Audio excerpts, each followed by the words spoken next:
কুড়িগ্রামে কিন্তু গতকালকে গুদাম ভেঙে সার লুটের ঘটনা ঘটেছে এবং ১৯৭ বস্তা সার সেখান থেকে লুট হয়ে গেছে বলে অভিযোগ পাওয়া গিয়েছিল। গতকালকে ৩৩ বস্তা সার উদ্ধার হয়েছিল। এই বিষয়ে অভিযান অব্যাহত রেখেছে প্রশাসন, এমনটা জানিয়েছে। আজকে কি চিত্র সেটা জানবো। আমাদের সহকর্মী মোহাম্মদ জুবাইর সেখান থেকে যুক্ত আছেন এবং জুবাইর কাছ থেকে জানতে চাইব, কুড়িগ্রামে যে একটা অপ্রীতিকর ঘটনা ঘটলো এবং তারপর বেশ কিছু সার আসলে কৃষকরা নিয়ে গেছেন বলে যে অভিযোগটা পাওয়া গেছে, এখন কি পরিমাণ সার উদ্ধার করা গেছে?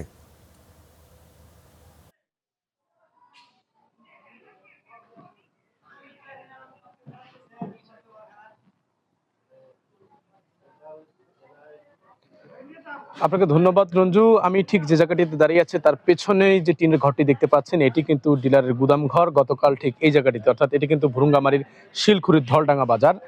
এখানে কৃষকদের, বিক্ষুব্ধ কৃষকদের কিন্তু এক খবর আমরা পেয়েছিলাম যে এখান থেকে প্রায় ২০২ বস্তা সার বিক্ষুব্ধ কৃষকরা দরজা ভেঙে কিন্তু নিয়ে গেছিলেন।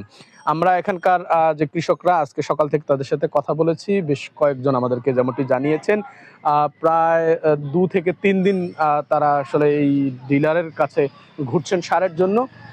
প্রতিদিনই আসলে ডেট দিয়ে দেখা যাচ্ছে যে তারা কৃষকদের সার দিচ্ছিলেন না, যার ফলে কিন্তু গতকাল সকাল ৮টা থেকে ১১টা পর্যন্ত মানুষ এখানে অপেক্ষা করে। বিশেষ করে এই এলাকার যে কৃষকরা তারা অপেক্ষা করে এবং তাদের যে অভিযোগ, এখানে পর্যাপ্ত সার থাকার পরেও ডিলার তাদেরকে যখন সার দিতে অস্বীকৃতি জানান বা দরজা খোলেন না, ঠিক তখনই কিন্তু এখানকার কৃষকরা জোট বেঁধে বিক্ষুব্ধ হয়ে তারা কিন্তু এখানকার প্রায় ২০২ বস্তা যে সার তারা সেটি নিয়ে যান। এই ঘটনায় গতকাল কিন্তু এখানে পুলিশ উপস্থিত ছিল, রাজনৈতিক নেতাকর্মী উপস্থিত ছিল। তাদের উপস্থিতিতে এরকম ঘটনা ঘটেছে। পরবর্তীতে কিন্তু উপজেলা শহর থেকে অতিরিক্ত পুলিশ এখানে এনে পরিস্থিতি নিয়ন্ত্রণে আনা হয় এবং আমরা এখানকার যে উপজেলা প্রশাসক রয়েছে তার সাথে কথা বলেছি। তিনি যেমনটি জানিয়েছেন যে ঘটনার সময় তিনি কুড়িগ্রামের একটি সভায় উপস্থিত ছিলেন, যার ফলে পৌঁছতে পারেননি। পরবর্তীতে তিনি এখানে এসেছিলেন এবং পরিস্থিতি নিয়ন্ত্রণে এনে কৃষকদের আহ্বান করেছেন এবং তার আহ্বানে গতকাল প্রায় শতাধিক বস্তা সার কৃষকরা এখানে ফেরত দিয়ে গেছেন। যারা ফেরত দেননি তাদের অনেকে টাকা দিয়ে গেছেন।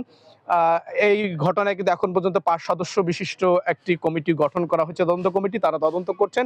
আমরা এখন পর্যন্ত আসলে যে তথ্য হাতে পেয়েছি, সর্বশেষ ২০২ বস্তা সার ইউরিয়া সেটি কিন্তু লুট হওয়ার খবর আমরা পেয়েছি এবং ২৩ বস্তা যে পটাশ সেটি কিন্তু এখান থেকে নিয়ে যাওয়ার খবর আমাদের হাতে এসেছে। তদন্ত কমিটি তদন্ত করছেন। এখন পর্যন্ত আসলে তারা কিছু জানাতে পারেনি। তারা তদন্ত শেষ হলেই বিস্তারিত বলতে পারবেন। এই ছিল আমার কাছে এখানকার সর্বশেষ। মোহাম্মদ জুবাইর, আপনাকে ধন্যবাদ।